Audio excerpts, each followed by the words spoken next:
Part 1 Miqat Locations, where the rules kick in. Miqat is like a spiritual checkpoint. Cross it without Ihram, you'll owe a penalty, usually sacrificing an animal. Here's exactly where to enter Ihram. 1. Dhul Hulaifa, near Medina, for anyone coming from Medina, Jordan, Egypt, or Europe. 2nd. Al Juffa, if you're traveling from Northwest Africa like Morocco or Syria.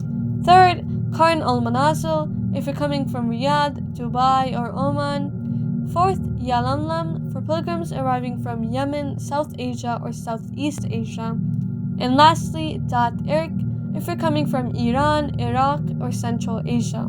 Air travel pro tip: flying from the US or Europe, you'll likely enter Ihram mid-flight. Change into your Ihram before boarding to avoid airplane bathroom chaos. Pilots usually announce the Miqat, but set a phone alarm just in case. Part 2 Ihram Rules. Ihram isn't just clothing, it's a sacred state. Here's how to nail it. First, the outfits.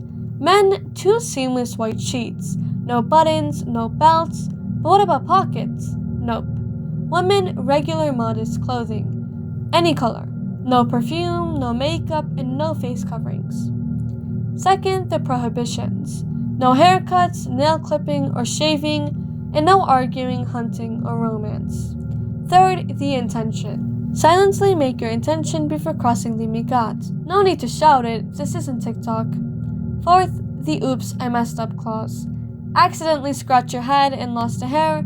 Relax, just donate a small amount to charity. Forgot to enter Ihram entirely? Go back to Miqat or sacrifice an animal.